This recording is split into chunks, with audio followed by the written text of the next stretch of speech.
கர்த்தருடைய பரிசுத்த நாமத்துக்கு ஸ்தோத்திரம் உண்டாவதாக. கர்த்தருடைய வார்த்தையை சற்று சிந்திப்போம். எபிரேயர் புஸ்தகம் 13வது அதிகாரம் 12வது வசனத்திலிருந்து. எபிரேயர் புஸ்தகம் 13வது அதிகாரம் 12வது வசனத்திலிருந்து. அந்தபடியே இயேசுவும் தம்முடைய சொந்த இரத்தத்தினாலே ஜனத்தை பரிசுத்தம் செய்யும்படியாக நகர வாசலுக்கு புறம்பே பாடுபட்டார். நகர வாசலுக்கு புறம்பே பாடுபட்டார்.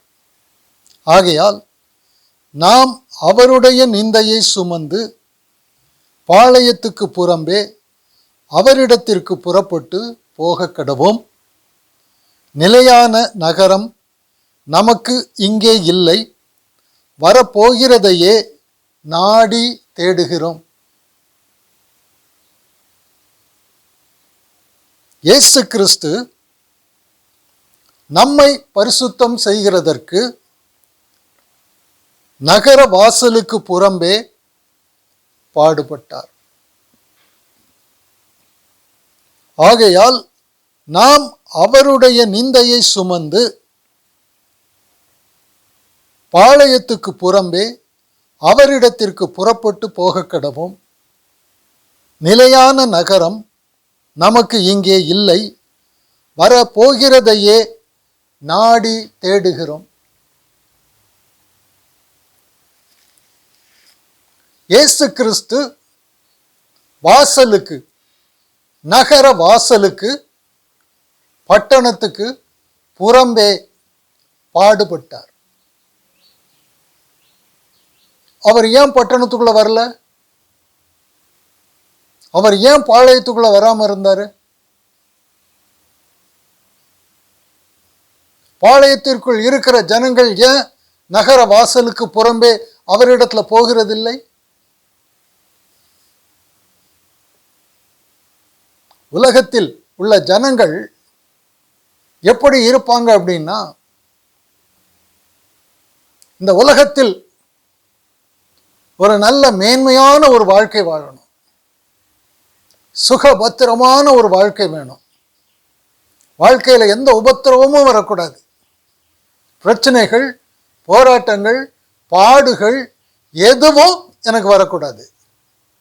என் வாழ்க்கை எப்படி இருக்கணும்னா அப்படி ஆற்று நீர் போக்கு போல அப்படி ஸ்மூத்தா போகணும், எந்த பிரச்சனையும் வரக்கூடாது. உலகத்துல எனக்கு என்னென்ன வேணுமோ அதையெல்லாம் எனக்கு கிடைக்கணும். எனக்கு எந்த கஷ்டம், துன்பம், வியாதி, பாடுகள், போராட்டங்கள் எதுவும் என் வாழ்க்கையில வரக்கூடாது. உலகத்தில் நான் ஒரு இளைப்பாறுதல் உள்ள, ஒரு சந்தோஷம் உள்ள ஒரு வாழ்க்கை நான் வாழணும். இப்படித்தான் உலகத்தில் உள்ள அனைவரும் இருப்பாங்க. அவர்கள் இந்த உலகத்தில் உள்ள காரியத்தை பெற்றுக்கொள்ளுகிறதற்கும் சுதந்திரிக்கிறதற்கும் அவங்க கிறிஸ்துவின் மேல நம்பிக்கை வச்சிருப்பாங்க. அவங்க தங்களை கிறிஸ்தவர்கள் தான் சொல்லுவாங்க. நாங்க கிறிஸ்தவங்க, கிறிஸ்துவை நம்பி இருக்கிறோம், அவரிடத்துல ஜெபம் பண்றோம், அவருடைய நாமத்தில் நாங்கள் சபை கூடுகிறோம் எல்லாம் சொல்வாங்க. நாங்க பைபிள் வாசிக்கிறோம், வேதம் வாசிக்கிறோம், ஜெபக்கூட்டம் நடத்துகிறோம், பிரசங்கம் பண்றோம் எல்லாம் சொல்லுவாங்க. இந்த ஜனக்கூட்டம் இவர்களுடைய சிந்தை எப்படி இருக்கும் அப்படின்னா, உலகத்துல எனக்கு ஒரு குறை இருந்தா அது எனக்கு நிந்தை, உலக ஐஸ்வர்யத்தில் எனக்கு ஒரு குறை இருக்குமானா அது எனக்கு நிந்தை, எனக்கு பணம் இல்லை என்றால் அது எனக்கு நிந்தை, கல்வியோ ஞானமோ, எனக்கு உத்தியோகமோ, செல்வாக்கோ, பேரோ, புகழோ, பெருமையோ எனக்கு இல்லை அப்படின்னா அது எனக்கு நிந்தை. இந்த நிந்தையை சுமந்து கொண்டுதான் இந்த உலகத்துல இருப்பாங்க. உலகத்தில் குறை இருக்கா, என் சரீரத்துல குறை இருக்கா, நல்ல சரீர ஆரோக்கியத்தில் குறை இருக்கா, அது எனக்கு நிந்தை. பிள்ளைகளுக்கு பள்ளிக்கூடத்துல அட்மிஷன் கிடைக்கலையா அது நிந்தை, படிச்சவனுக்கு உத்தியோகம் கிடைக்கலையா அது நிந்தை, உத்தியோகம் கிடைச்சவனுக்கு டிரான்ஸ்பர் கிடைக்கலையா அது நிந்தை, வாலிபனுக்கு இன்னும் கல்யாணம் ஆகலையா, பெண்ணுக்கு இன்னும் கல்யாணம் ஆகலையா அது நிந்தை. இன்னும் கார் வாங்கலையா, அது நிந்தை. இன்னும் வீடு கட்டலையா, அது நிந்தை. உலகத்தின் ஐஸ்வர்யத்தில் எனக்கு எவ்வளவு குறைவு இருக்கு, அல்லது உலக பிரகாரமான உலகத்தை ஆதாயப்படுத்துகிற காரியத்தில் எனக்கு எவ்வளவு குறைவு இருக்கு, இந்த குறையைத்தான் ஜனங்கள் எல்லாரும் தங்களுக்கு நிந்தையாக பார்ப்பாங்க. இந்த நிந்தை நீங்குகிறதற்காக தான் கிறிஸ்துவை விசுவாசிப்பாங்க. ஆண்டவரிடத்துல ஜெபம் பண்ணுவாங்க, உபவாசம் இருப்பாங்க, அநேக போதகர்களுக்கு பணத்தை அனுப்பி கொடுப்பாங்க, தங்களுடைய பட்டியலை எடுத்து கொடுப்பாங்க, ஜெப குறிப்பு, இதெல்லாம் எங்கள் வீட்டில் குறைகள் இருக்குது, இதெல்லாம் பிரச்சனைகள் இருக்குது, பாடுகள் இருக்குது, இன்னாருக்கு வியாதி இருக்குது, இன்னாருக்கு வேலை கிடைக்கல, இப்படிப்பட்ட நிர்பந்தமான காரியங்கள் எங்களுக்கு இருக்குது, இந்த நிர்பந்தங்கள் எல்லாம் எங்களுக்கு நீங்கி நாங்கள் உலக பிரகாரமான தாளந்துகளில் ஓஹோ என்று இருக்கணும். இதற்காக அவங்க கிறிஸ்துவை விசுவாசிப்பாங்க, உபவாசம் இருப்பாங்க, ஜபம் இருக்கும், ஜப கூட்டங்கள் எல்லாம் நடக்கும். இந்த நிந்தையை தான் அவங்க சுமந்து கொண்டு இருப்பாங்க. இவர்கள் உலகத்தான். இயேசு இவங்களை எப்படி ஒரு பிராக்கெட்ல போட்டு வைக்கிறாருன்னா, உலகத்தான். உலகத்தை ஆதாயப்படுத்தணும், உலகத்தை சுதந்திரிக்கணும், உலகத்தில் நான் ஒரு பெரிய இடத்துக்கு வரணும் என்று கர்த்தர் மேல் நம்பிக்கை வைத்திருக்கிற ஒவ்வொருவரும் இந்த உலக குறைகளை தங்களுடைய நிந்தையாக சுமந்து கொண்டு இருப்பாங்க. இந்த நிந்தை நீங்குகிறதற்காக அவர்கள் கிறிஸ்துவை விசுவாசிப்பாங்க, கிறிஸ்துவை தேடுவாங்க. ஆனா அவங்க ஒருபோதும் பாளையத்தை விட்டு புறம்பே வரவே மாட்டாங்க. அவர் எங்க இருக்கிறார்? நான் உலகத்தான் அல்ல. அதான் பாளையத்துக்கு புறம்பே, அதான் நகர வாசலுக்கு புறம்பே. இன்னைக்கு கிறிஸ்து இருக்கிற இடம் எங்க அப்படின்னா, அவர் என்ன சொல்றார்? நான் உலகத்தான் அல்ல. அவரோடு இருக்கிறவர்கள், இணைந்து இருக்கிறவர்களும் உலகத்தான் அல்ல. இது அவருடைய கணிப்பு. இன்னைக்கு உலகத்துல இருக்கிற ஜனங்கள் கிறிஸ்துவை விசுவாசிக்க மாட்டார்கள் என்பது அல்ல. கிறிஸ்துவை நம்புவாங்க, ஜெபிப்பாங்க, கிறிஸ்துவ மேல் பக்தி உள்ளவர்களாக இருப்பாங்க. அவங்க உலக குறைகள் அவர்களுக்கு நிந்தையாக இருக்கும். அது நிறைவேறுகிறதற்காக கிறிஸ்துவிடம் ஜெபம் செய்வாங்க, எல்லாம் ஏறெடுப்பாங்க. ஆனால் அவர்கள் ஒருபோதும் இந்த பாளையத்தை விட்டு கிறிஸ்துவோடு கூட பாளையத்துக்கு புறம்பே வரவே மாட்டார்கள்.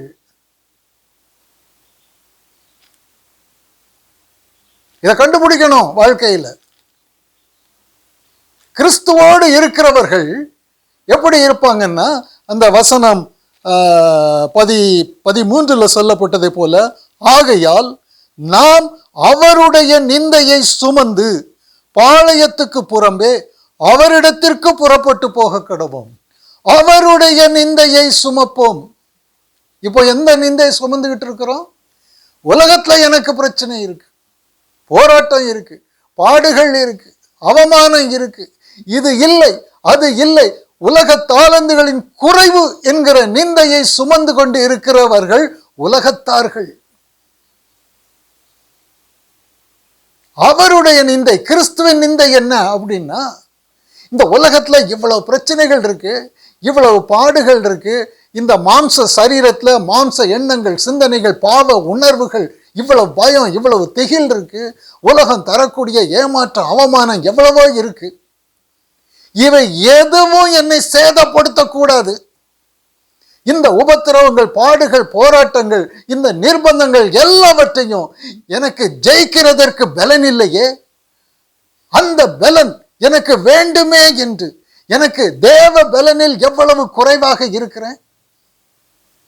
தேவனுடைய வல்லமையில், தேவனுடைய பலத்தில் நான் எவ்வளவு குறைவுள்ளவனாக இருக்கிறேன்.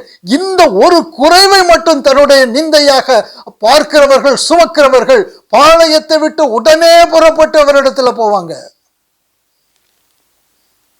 இயேசு ஏன் பாளையத்துக்கு புறம்பே இருக்கிறாரு? ஏன் நகர வாசலுக்கு புறம்பே இருக்கிறாரு? உலகத்தை ஆதாயப்படுத்துறதுல தனக்கு ஒரு பங்கு இல்லை என்பது அல்ல. இந்த உலகத்தை நான் ஜெயிக்கணும், இந்த பாதாளத்தை நான் ஜெயிக்கணும், பாதாளத்தின் வல்லடிக்கு நான் விலகணும். இது என் மேல் பலம் கொள்ளக்கூடாது. உலகத்தில் உள்ள மனுஷ சுபாவம் என்னை ஜெயிக்க கூடாது, உலகம் என்னை ஜெயிக்க கூடாது. உலகத்தில் எந்த ஒரு இச்சையும், கண்களின் இச்சையும், மாம்சத்தின் இச்சையும், ஜீவனத்தின் பெருமை எதுவும் என்னை மேற்கொள்ளாதபடிக்கு எனக்கு தேவ பலன் வேண்டும். இந்த ஒரு காரியத்தை தனக்கு நிந்தையாக அவர் சுமந்து கொண்டுதான் பாளையத்துக்கு புறம்பே போறாரு.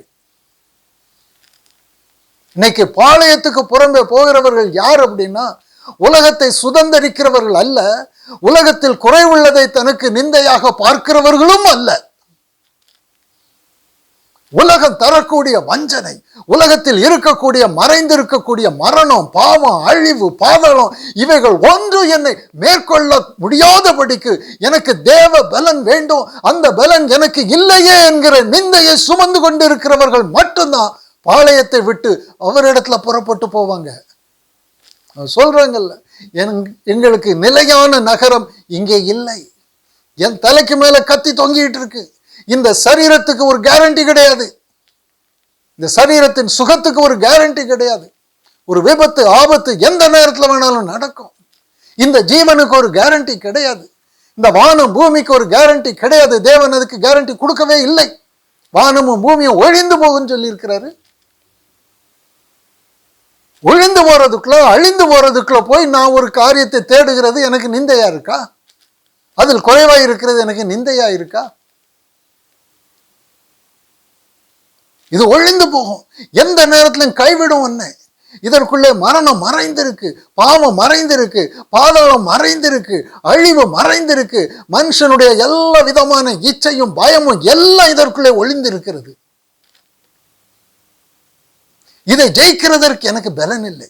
ஒரு மனுஷனுக்கு இந்த உலகத்தையோ உலகத்தில் உள்ளவைகளையோ தன்னுடைய மனுஷ சுபாவத்தையோ ஜெயிக்கிறதற்கு அவனிடத்தில் பலன் கிடையாது.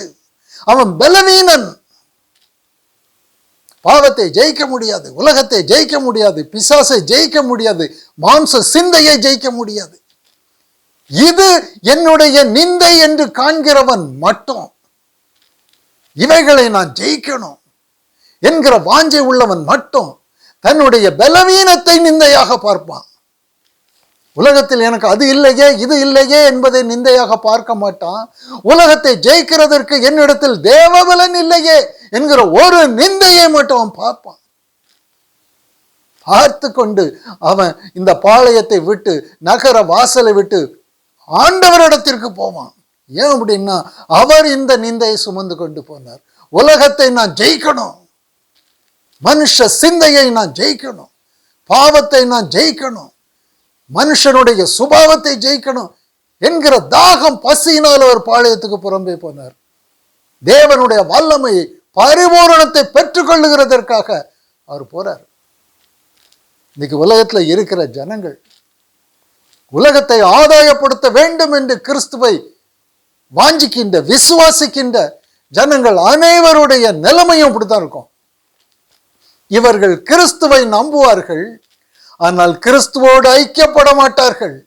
நீ உலகத்தை விட்டு பிரிந்து கிறிஸ்துவின் நிந்தையை சுமந்து கொண்டு அவரோடு கூட ஒரே சரீரமாக இணைய உனக்கு ஆவலா? கிடையவே கிடையாது. போய் சொல்லுங்க, யார்கிட்டையும் சொல்லுங்க. அழுவாங்க, புலம்புவாங்க, கதறுவாங்க. ஐயோ, அப்படி ஆயிட்டே இப்படி ஆயிட்டே, உலகம் அப்படி இருக்க இப்படி இருக்கு. இவ்வளவு உலகம் உங்களுக்கு ஒரு கெடுதல் ஒரு நஷ்டத்தை உண்டாக்குது. இந்த உலகத்தை விட்டு தப்பிக்கிறதுக்கு உங்களுக்கு வாஞ்சை உண்டா என்று கேட்டால் போக மாட்டாங்க. நாங்க உலகத்தை ஜெயிக்கணும், உலகத்தின் மேல ஆட்சி செய்யணும் என்கிற ஒரு ஆவல் உங்களுக்கு இருக்கா என்று கேட்டால் அது வேண்டாம், எங்களுக்கு அது வேண்டாம். உலகத்தை ஜெயிக்கணுமா? வேண்டாம். பாவத்தை ஜெயிக்கணுமா? வேண்டாம். மனுஷ சுபாவங்களை ஜெயிக்கணுமா? வேண்டாம். பயத்தை ஜெயிக்கணுமா? வேண்டாம். இச்சைகளை ஜெயிக்க வேண்டுமா? வேண்டாம். உலகத்தை நாங்க சுதந்திரிக்கணும், உலகத்துல எங்களுக்கு எல்லாம் கிடைக்கணும். இதுதான் எங்களுடைய நிந்தை. இந்த உலகம் உன்னை மரணத்திற்குள்ளாக்குகிற உலகம். இந்த மனுஷ சுபாவம் உன்னை பாதாளத்துக்கு கொண்டு போகிற சுபாவம். இந்த மனுஷ சுபாவத்திலிருந்து நீ தப்பிக்க வேண்டாமா? இது உனக்கு நிந்தையாக தெரியலையா? இந்த உலகம் உன்னை பாதாளத்துக்குள்ள கொண்டு போய் விடுமே, இந்த உலகத்தை ஜெயிக்க வேண்டும் என்பது உனக்கு நிந்தையாக தெரியலையா? அது உனக்கு அதுக்கு பலன் இல்லையே என்கிற நிலை உனக்கு நிந்தையாக தெரியலையா? ஆண்டவருடைய அழைப்பு எப்படி இருக்கு? நீ உலகத்தானாக இருக்கிறியா? உலகத்தை சுதந்திரிக்கிறவனாக இருக்கிறியா? அதற்காக என்மேல் விசுவாசம் உள்ளவனாக இருக்கிறியா? அப்படின்னா உனக்கும் எனக்கு சம்பந்தமே இல்லை, நீ உலகத்துக்குள்ள இருப்ப.